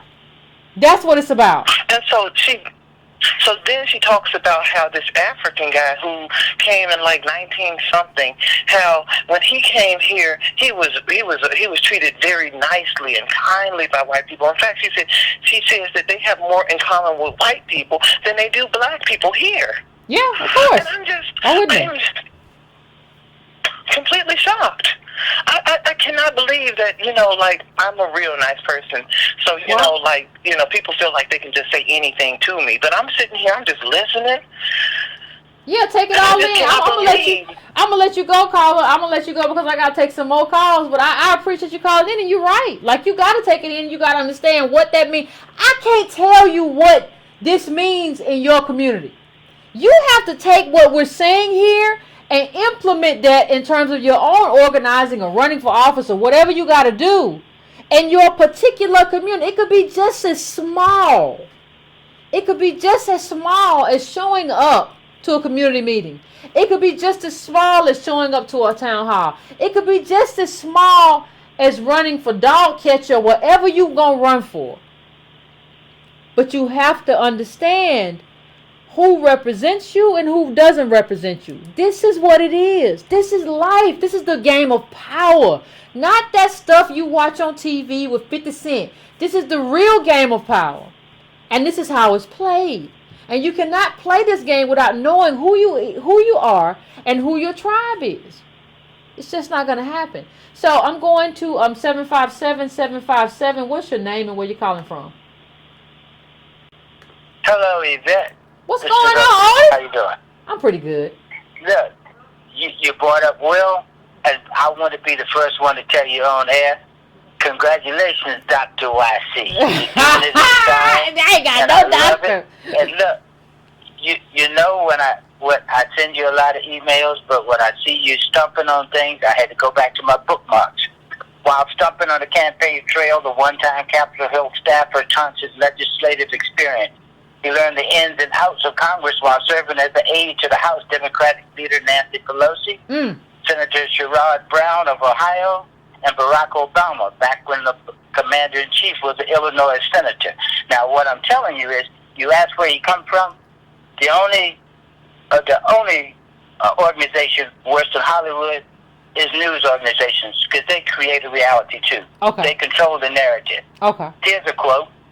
When I had my interview with Obama, he said, hey, are we long-lost brothers who tackled education, election reform, and civil liberties and poverty?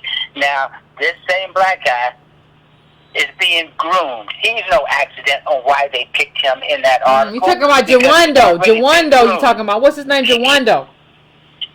Jawando. He has connections. This has been since he has been in the politics of Congress since Obama left as a senator. He worked for Obama, then he was passed off to Pelosi, then Sherrod Brown. But here's another one. Okay. He later held posts, including U.S. Department of Education and Associate Director of the White House Office of Public Engagement. So he was also one of those shielding Obama from who was being let in the back door of the White House so the press wouldn't get it. So this guy is steeped in politics, and he's being groomed to be the new it black guy. Yeah. We as people don't understand. It's much harder to organize and live in reality than it is to follow some kind of Hollywood elated, I feel good aspirational thing. It takes work and dedication to go the long term, and I see you're well underway. And I can tell you before, once you get those Bregan Brown armies together, the research and data you need to do it, I'm all in for it, and I can't wait till some of these people in your chat room are willing to do the work of reporting in on what's going on locally. I got to give you another one, too. Okay. You brought up Derek Hamilton and Darity. Yeah. Derek Hamilton rocked it so hard on Bernie's town hall. I could only see a little bit of it because I was getting prepared for the show, so I only saw about 10 minutes of it. Did he do good? Let me tell you, he rocked every episode when they were talking a whole bunch of bullet points and slogans. Okay. He put his data there. He was the only person at the table who had, much like you, pardon? No, go ahead. I'm here. He was the only one at the table who, like you, had a notepad. As they were talking, he was jotting down talking points. When it was his turn to talk, he put it just like you and Antonio do. Okay. He put it in straightforward data, gave his sources, but I got to tell you, the closer, you're going to love it. After he talked about his work with Sandy Verity and baby bonds and how that would work for all Americans, so that he presented it to the whole audience, saying, this will work for everybody, so that when you get to college, you don't have to pay. And he even put the numbers out. He said, look, people say we can't do it. He said it's about $580 billion. Sounds like a lot of money, but that's only about a fifth of the $2 trillion they just gave away to the richest people in this country. There you go. And he closed out. Do you know the last word that he spoke when he closed? Yeah. His last sentence, I'm paraphrasing, but the last word was dead on. He said, and this country is going to have to reckon with the need for reparations. That was his last word. You're going to love it. I'm going to leave you alone then to tell you, girl, I love you. Keep on doing what you're doing. I appreciate you. Don't let them keep straying your way to them celebrity crews like Diddy and all of them. I ain't been in no kind for of... a few minutes, but let's stay with this. Because look, this education, these people going to have to be nurtured. You can't just pull them off the tip too quickly. You got to nurture. Well, thank you, Otis. But that's kind of why I'm still here, like doing the show. Like everybody's like, well, why aren't you doing X, Y, Z? Like we ain't finished. Like you don't like. That's the thing. We tend to like want to just run up and move before it's time. Nah, this baby got to gestate. Like there's a lot that's got to happen in terms of political education. And even when you try to challenge power, what I keep trying to tell people is that you need a lot of people at your back. You need thousands you don't get to go anywhere without thousands upon thousands of black people at your back. They're a wind to your back. Not just, I got 40,000 plus Facebook subscribers. No, I need more than that. So when I go somewhere, I got a bunch of black people who listen to what I say. You wanna act right or you wanna act up? We can play it either way. I can play however you wanna play it. So I'm gonna take one last call. It's thundering and lightning real bad, so I hope it goes to the last call. But I'm gonna take one last call. 469. What's your name? Where you calling from? Ooh. Hello. Hey, what's going on? Hey, Yvette. It's LJ in Dallas. How are you doing? I'm doing pretty good. How about you? Thank you so much. I'm doing good. I received this link to this to this article earlier today from a friend of mine, and it was so long. It's almost like you have to go back and comb through it slowly just to digest all of the data. And I appreciate the fact that you guys are on it and making sure that somebody like the New York Times is actually accurate in what they put out there. But I just want to tap in on this Will Jawando that you pointed out to us, because it did not evade me when I first read the article. It said that his mother was white and his dad was Nigerian, and the fact that you always make sure that we are abreast to, like, where your people from. Yeah, well, who you? And when I saw that, yeah, who are you? And I don't have anything against, actually, me, myself, I'm dating a Nigerian guy, so I'm even contemplating, like, well, how does the conversation, if I marry this guy, potentially, how is it different to kids who, of course, we've been here for years. Mom was, born here. We're the descendants of slaves, but then joining a family system of people who do not have that same story. Yeah. And obviously that's something that I have to wrap my mind around, but I want to make sure that Antonio doesn't make it seem like anyone who joins forces or goes that direction is seen as an enemy or seen as somebody who is trying to opt out of their blackness, because that's not me. Because I'm very proud, and I'm but you have to listen. A descendant of a slave. Yeah, go ahead, caller. Finish your call up, because it's lightning like a mug. I'm proud to be the descendant of a slave, but I just want to make sure that people are aware of people like Will Jawando, who this is lightning like a mug. I gotta go. There's a lot of electricity in here. I'm very proud to be the descendant of a slave, but I just want to make sure people are aware of people like Will Jawando, who even in the article it said that he identifies as black, but then when you took it a step further and you went to that OK Africa article, it said that he's seeking to represent African immigrants. Yeah, African immigrants. So even though he identifies as black, he's saying that he's choosing when he wants to be black, and he's choosing when he wants to be an African immigrant, and then represent African immigrants. So he basically leaves us behind and wants to be the voice that speaks on their behalf. And then even in the article, it said something about the fact that even in his own community, which I love Breaking Brown family, like they make sure that they run people to task. It said in his own community, he's careful to dress as a professional, because he doesn't want to be what is it? I think if I'm putting on a sweatsuit, if I go somewhere, will I be seen as just a hood black guy? So when is it that you want to be identified as a black person, as an African immigrant, and then as somebody? You need to figure out what you want to do, because if you fool me once, shame on you. Fool me twice. Fool me twice, shame on me. We're not doing this Obama 2.0 type situation. We've been fooled once before. We're not going to go there again. Yep, thank you, caller. I agree. I agree, but I gotta get out of here. Anyway, I agree with the caller though. I think. Listen, if you are dating a Nigerian or a Ghanaian or whatever the case may be, I think you have to determine the terms of that arrangement, right? Like, I'm not telling you who to date or what to do or who to be with, but I'm telling you that you have to define the terms of that arrangement. In terms of, I am African American. If you're going to be with me, you are adopting that as your identity. If you don't want to do that, then I think we can just keep it going. We can just keep it pimping.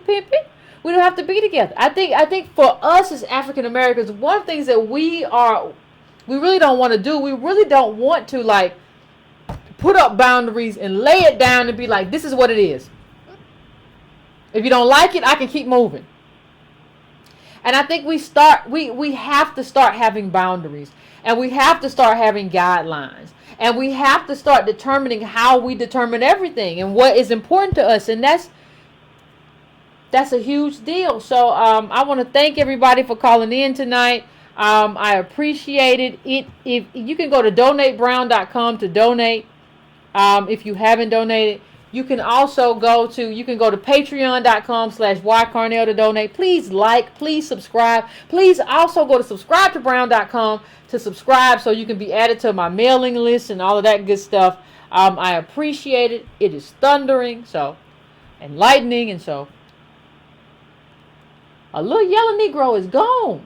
So I appreciate y'all. I see y'all. Finish up your libations. Go to bed so you can be available when your clock alarms in the morning.